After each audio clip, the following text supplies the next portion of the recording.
Vivez comme d'autres Christ. Mes enfants, la paix soit à vous. Je suis Jésus de miséricorde infinie. Je me réjouis de votre résolution de donner au souverain pontife, par le sacrifice, la prière et l'action, un signe tangible de votre affection et une aide efficace. Il est réellement nécessaire votre don pour soutenir le pape dans son difficile ministère, si chargé de responsabilités et si incompris. J'applaudis donc à tout ce que vous ferez en sa faveur, et je vous rendrai toutes choses, même petites, avec une divine générosité. Vous avez lu dans l'Évangile l'épisode de mes pleurs désolés sur Jérusalem.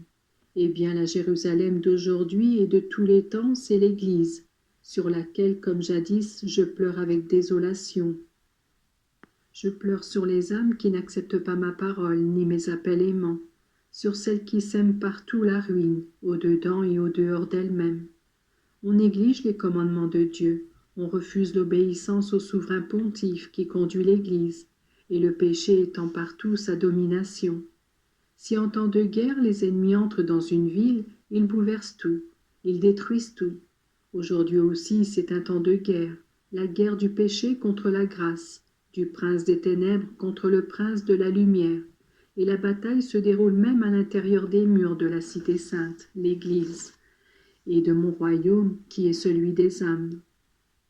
Moi, je pleure et j'appelle les âmes aimantes qui veulent venir à moi pour mener une action commune en vue de leur défense. J'appelle tout le monde. Qui voudra écouter ma voix? Je vous en prie, oubliez vos intérêts personnels. Ne vous découragez pas à cause des contrariétés qui vous blessent. Visez au but. L'Église a besoin de vous. Elle a besoin de tout, de vos larmes, de vos souffrances, de votre action, et surtout de votre prière jaillissant de votre cœur comme acte d'amour. Aujourd'hui, il est plus que jamais nécessaire que vous soyez disponible et que vous renouveliez votre offrande par laquelle vous vous mettez corps et âme au service de Dieu. Je ne puis vous taire à quel point fut merveilleuse et agréable au Père l'offrande de Marie, qui petit enfant se plaça comme une hostie pure et immaculée dans le cœur de Dieu le Père, conduite par l'Esprit Saint.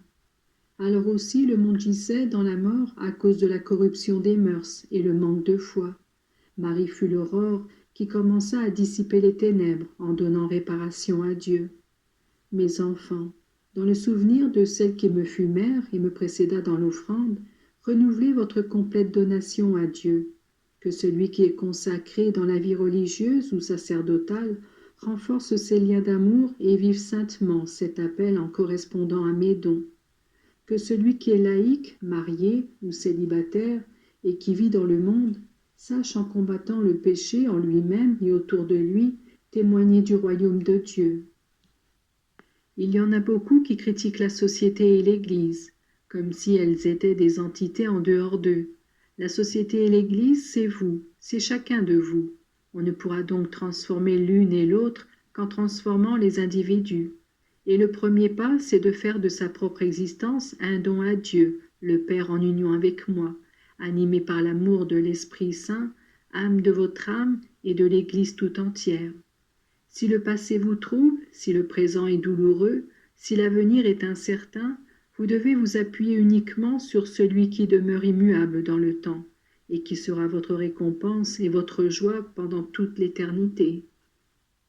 Vivez comme d'autres Christ, vivez dans ma lumière, dans ma grâce, et vous aurez ma force même dans le sacrifice poussé jusqu'à l'immolation. C'est seulement ainsi que l'on devient des paratonnerres et des instruments de salut. Offrez au Père les petits enfants du monde entier, leur innocence, leur bonté et la merveilleuse beauté de la grâce qu'ils possèdent. Offrez aussi au Père la sainteté de nombreux prêtres, car en face de ceux qui font défection, il y en a encore de saints qui souffrent à la vue de tant de dépravation et de se sentir incapables de la combattre. Soyez vous tous ces aimables parents, comme Joachim et Anne, qui conduisirent à l'autel du Seigneur la fleur la plus belle, en offrant au Père tout ce qu'il y a encore dans le monde de pur, de saint, de beau. Donnez-lui de la consolation, et il en découlera des grâces pour le monde et de l'aide pour l'Église. Mes enfants, vivez en état de grâce, afin que tout ce que vous dites, faites, pensez et désirez devienne comme une étincelle, et que d'elle jaillisse l'incendie qui détruit tout le mal. Je vous bénis tous, un à un, et je vous donne mon amour.